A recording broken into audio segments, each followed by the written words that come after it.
So here's a really unpopular truth, but most people are never going to build the life that they want. And the reason for that isn't because they're lazy or they're not talented or they don't have the skills or they're not working hard enough or anything like that. What it is the fact that they will never actually stop to define what they actually want. And they'll continue living with borrowed dreams. And on top of it, even if they did take time to actually define it, nobody's actually told them the truth on what it's going to take to get it.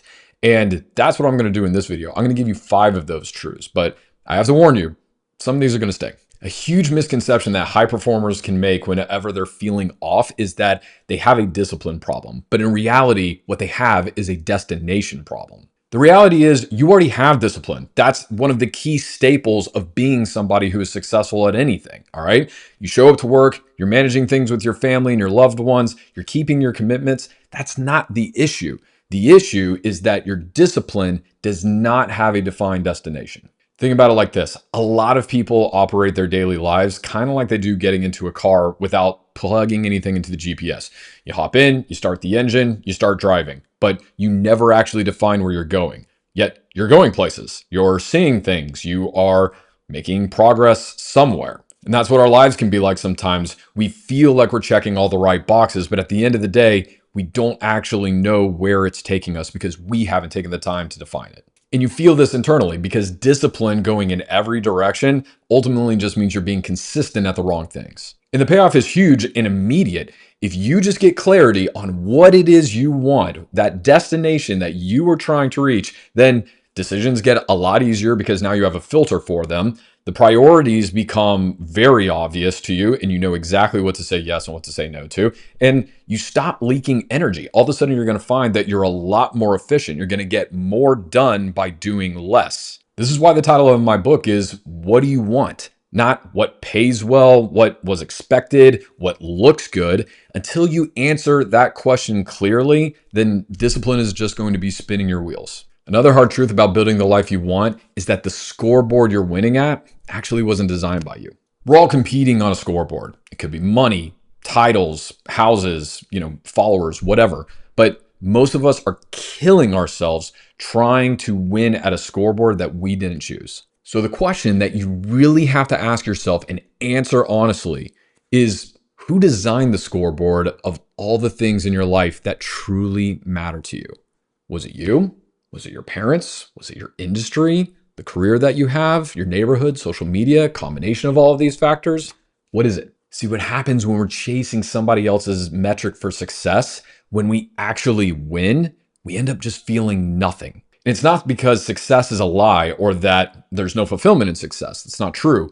It's because this was always somebody else's version of success, and therefore it actually didn't hold a lot of value to us, if any at all. Your scoreboard has to be built by you. So here's 3 questions I would ask myself around this. What does win look like for me? What do I want my life to look like in 3 years? And then what metrics actually matter to me that are going to get me those things? When you build your own scoreboard, you stop chasing and you start building because the work feels really different because it's yours. A hard truth that a lot of high performers have to face is the fact that they are living somebody else's dream and we're calling it ambition. This is what I call the borrowed dreams problem, and it's really dangerous. So much of your life can be wasted on borrowed dreams. We see this all the time in family businesses. They send some kid off to law school. He never wanted to go to law school. I'm sure there's been a bunch of Disney movies that have been made about this stuff. But at the end of the day, you can end up going to college for 4 years or more, doing something that you never wanted, racking up tons of debt, spending decades in a career that was never something that you were truly passionate about and you just did,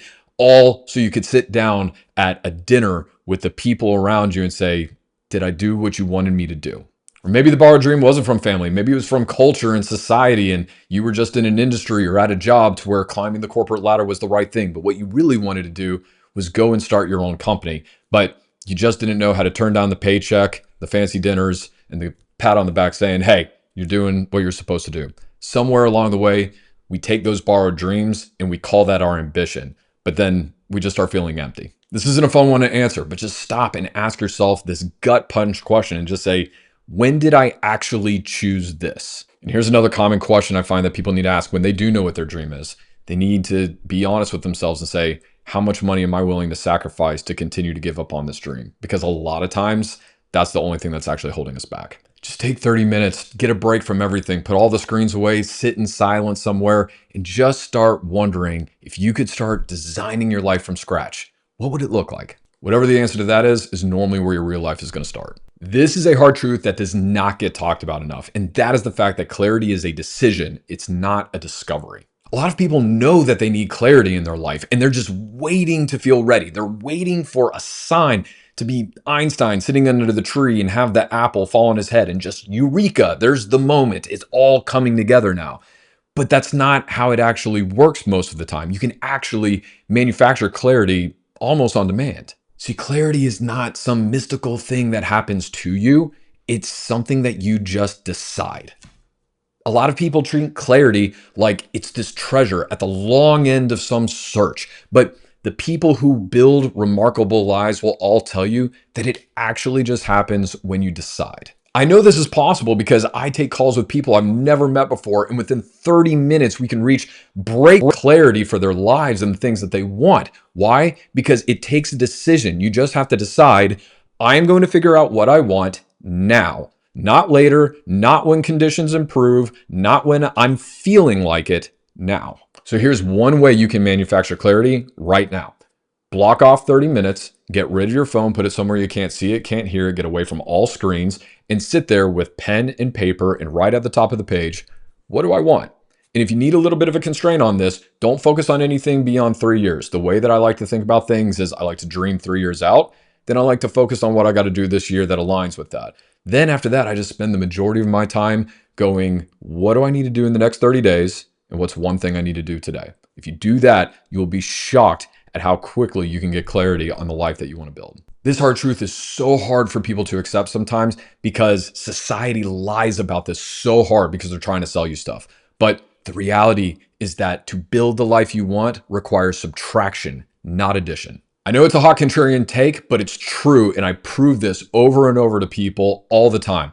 If you want to get more out of life, do less, better. We're addicted to just adding things to our lives, more. Another strategy, another course, another conference, another app, another morning routine, another whatever, pick your thing, and that'll be the breakthrough that helps you get to the next level. But that's not how it works. Almost every single high performer doesn't get stuck because they're doing too little. They get stuck because they're doing way too much of the wrong things. If you want to multiply, subtract. We cannot move forward until we start taking things away that don't align with what it is that we are trying to achieve. There's 5 precious resources that you invest every single day, and I call them your teams. That's your time, energy, attention, money, and soul. And how you invest those every single day ultimately dictates the life that you build. This is why it's crucial that we're honest with ourselves on how we are investing those 5 resources, because if we don't ruthlessly cut the things that aren't moving us towards our goals, then we're just drifting off course. The people who build the lives they want aren't the ones that are just out there doing the most. They're the ones who stay aligned with what truly matters to them and do less. None of these truths are comfortable, I know, but that's how you know that they matter. A lot of other people aren't going to tell you this. God knows AI is not. It's just going to reaffirm you in what you want. But that's what I'm here for. So if even one of these landed today, please do something with it. Don't just let this be another video. And if you know anybody else that's going through something like this, share this with them so they can have a truly honest conversation with themselves and hopefully use it to start building the life that they want.